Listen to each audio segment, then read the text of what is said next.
बेहतरीन न्यूज़ के साथ न्यूज़ 7 जी आपके बीच में जींद की न्यूज़ दिखा रहे हैं आपको। जींद कोर्ट की न्यूज़ दिखा रहे हैं, जो कि डीएसपी पर कार्रवाई करने के लिए सीएम से मिलने के लिए वकील वहां पर पहुंचे। जैसा कि हम बता पा रहे हैं कि बार एसोसिएशन की जींद में हड़ताल जारी है, अनिश्चितकालीन हड़ताल है।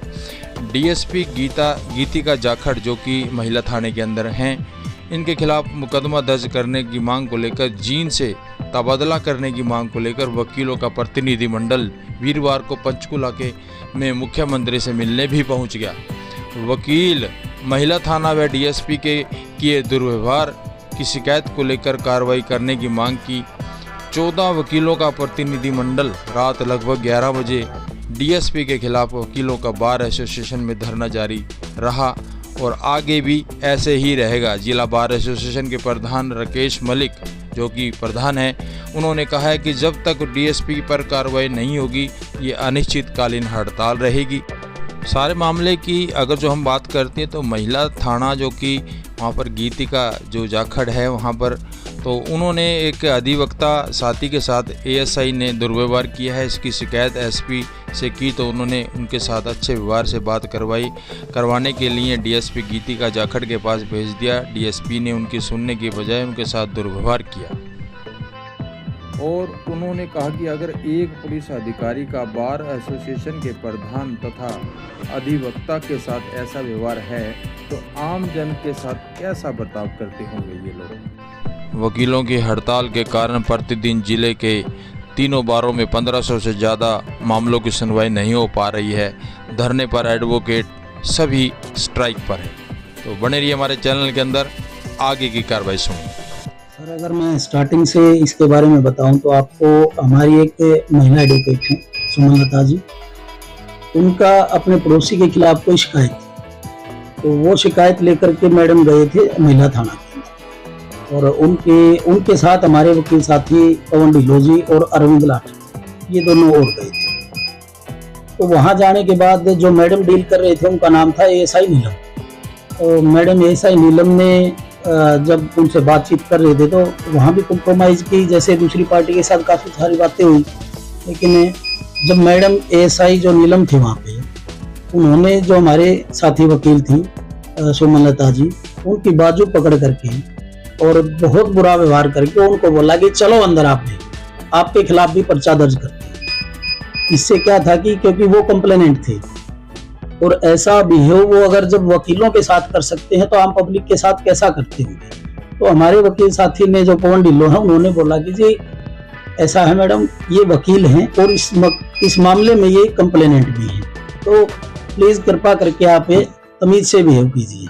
तो मैडम ने बोला, जो एसआई नीलम थी, उन्होंने बोला कि आप जैसे यहाँ 300 वकील आते हैं और आपका काम ही क्या है यहाँ थाने में, क्या पब्लिक थाने में क्या पुलिस स्टेशन जाने के लिए वकीलों का बैन है?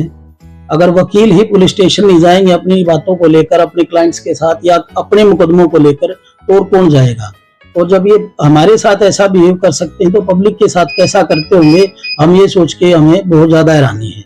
उसके बाद जी इतना सब कुछ हुआ, बहुत बदतमीजी से बात की उस मैडम ने, ये बोल करके कि जी आप जैसे तो 300 वकील आते हैं, वकीलों का यहाँ क्या काम है। तो हमारे पवन ढिल्लों वकील साथी हैं जो, उनके साथ उन्होंने ये बदतमीजी की।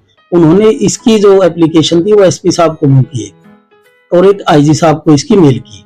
एसपी साहब ने इसको फॉरवर्ड कर दिया मैडम गीतिका के पास, जो डीएसपी है। मैडम गीतिका ने इस मामले के लिए हमें इस मैटर में 29 तारीख को बुलाया था और 29 तारीख को मैडम यहाँ पे थी नहीं।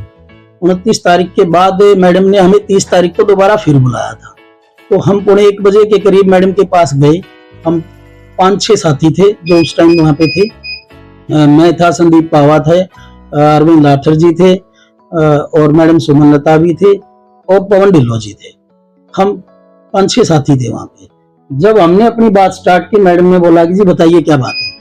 तो जब पवन ढिल्लों जी ने अपनी शिकायत बताना चाहा मैडम को, तो सबसे पहले ही उनका जो बिहेव था स्टार्टिंग से ही वो इतना एडामेंट था, पता नहीं उनके मन में क्या था। वो एकदम से उन्होंने बिल्कुल इशारा करके ऐसे जल्दी जल्दी बताइए, तो ढिल्लो साहब ने बोला कि मैडम बता रहा हूँ, आराम से बता देता हूँ पूरी बात को, कोई बात नहीं, आप सुनने का पेशेंस तो रखिए। तो हमारे साथी वकील ने बताना स्टार्ट किया। तो जब बात यहाँ तक पहुंची कि जी ऐसा है, मैडम ने वहाँ नीलम एसआई जी ने हमारे साथ बहुत बुरा व्यवहार किया। उन्होंने एक कंप्लेनेंट होने के नाते कंप्लेनेंट को भी बाजू से पकड़ के और उसको भी बोला कि चल अंदर चल, तेरे को मैं बनाती हूँ वकील। और फिर वकील साहब को, हमारे पवन ढिल्लो जी वकील हैं, जो उनको बोला कि ऐसे तो 300 वकील आते, तुम्हारे जैसे वकीलों की हम कभी भी नहीं मानते और ना ही सुनते हैं। तो इतना कुछ होने के बाद सर मैडम ने क्या किया, बहुत ज्यादा गुस्से में होगी कि जी ठीक कह रही थी मैडम, आपका थाने में क्या काम होता है। मैं उनसे यही प्रश्न किया मैंने सिर्फ जस्ट कि जी थाने में वकील क्यों नहीं जाएगा, अपनी कंप्लेंट को लेकर क्यों नहीं जाएगा थाने में, और क्या पब्लिक एडवोकेट्स का थाने में जाना बैन कर रखा आप लोगों ने, कहीं सरकार ने ऐसा कोई प्रोविजन लेके आ रखा हो या कहीं लॉ में लिख रखा हो। इवन लॉ में प्रोविजन दिया हुआ है कि वकील थाने में अपने क्लाइंट के साथ भी जा सकता है और उसकी पर्सनल कोई ग्रीवेंस है तो भी वो जा सकता है।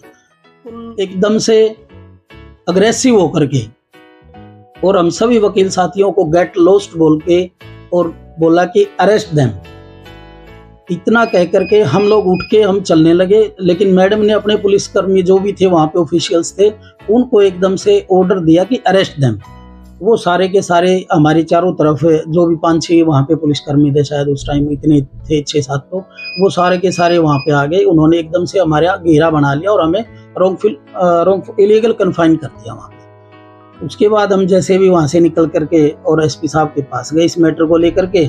एसपी साहब ने हमारी बहुत आराम से बात सुनी, हमारी जो भी शिकायत थी हमने मैडम के बारे में, उनके बिहेव के बारे में, बर्ताव के बारे में उनको बताया। एसपी साहब ने उसी टाइम उनको बुलाया और बुलाने के बाद हम तो चलो वहाँ से चले गए थे अपनी बात बता करके। एसपी साहब ने काफ़ी उनको बोला और उसके बाद एसपी साहब ने हमें दोबारा फिर बुलाया 2 घंटे के बाद, 3:30 बजे के आसपास ऑफिस में। तो वहाँ पे मैडम गीतिका जाखड़ भी थी और हम लोग भी 4-5 जो भी जिस टाइम उस टाइम वकील थे, हम सारे थे वहाँ पे, 5-6 वकील थे। वहाँ भी एसपी साहब ने मैडम को समझाने की बहुत कोशिश की कि जी मैटर आपने बहुत बुरा बर्ताव किया है वकीलों के साथ भी और प्रेसिडेंट के साथ भी, जो बार एसोसिएशन के प्रेसिडेंट है। तो मामले की बिल्कुल मैडम को अच्छी तरह से उन्होंने समझाया कि जी ऐसा है, ये मामला आपने बहुत गलत किया है, वकीलों के साथ आपको ऐसा बर्ताव नहीं करना चाहिए था और आपका कोई भी राइट नहीं है इलीगल कन्फाइन करने का किसी को भी, चाहे वो एक पब्लिक का कोई भी पर्सन क्यों ना हो, और ऐसा आपका बिल्कुल राइट नहीं है किसी को इलीगल कन्फाइन करने का। तो ये मुकदमा था जी, ये मैटर है, इसमें एसपी साहब का हम रिगार्ड करते हैं जी। तो इसमें आप लोगों ने वर्क सस्पेंड किया? हाँ, वर्क सस्पेंड करने से मैं ये बात बताने से पहले आपको ये बोल देता हूँ कि इसमें एसपी साहब का जो हमारे प्रति जो व्यवहार रहा है और रिगार्ड उन्होंने बहुत किया है, जितना वो कर सकते थे उन्होंने किया है। और हमारी, मेरे ख्याल से हमारी जो एप्लीकेशन और मांगे हैं वो ऊपर तक पहुंचाई भी हैं, लेकिन अभी तक इसका कोई सोल्यूशन हुआ नहीं है। तो क्या मांगे हैं और वर्क सस्पेंड कब तक रहेगा आपका? हमारा वर्क सस्पेंड जी, हमारी 3 ही मांगे हैं मैडम के खिलाफ, क्योंकि इनका जो कंडक्ट रहा है और जो इन्होंने इलीगल कन्फाइन किया हमें और जो भी इन्होंने व्यवहार किया हमारे साथ, उसको देख करके हमारी 3 मांगे हैं जिनके खिलाफ। एक तो इनके खिलाफ जल्दी से जल्दी FIR दर्ज होनी चाहिए, दूसरा इनका ट्रांसफर होना चाहिए और इनका सस्पेंशन होना चाहिए। हम ये 3 ही मांग मांगते हैं। तो डिस्ट्रिक्ट लेवल की वर्क जी, आज का दिन हमारी डिस्ट्रिक्ट लेवल की हड़ताल है, जींद, नरवाड़ा और सफीदों की, और आगे भी जब तक हमारी ये तीनों मांगे पूरी नहीं होती तब तक तीनों बारों में ऐसे ही वर्क सस्पेंड रहेगा जी। और उसके बाद कल हम हरियाणा, पूरे हरियाणा की बार्स को कॉल करने वाले हैं। कल पूरे हरियाणा में वर्क सस्पेंड रहेगा इसी मैटर को लेकर के, और अगर हमारा तब भी सोल्यूशन नहीं होता तो हम पूरे पंजाब एंड हरियाणा में जितनी भी बार्स हैं उनको अपनी मदद के लिए बोलेंगे, तब वहाँ भी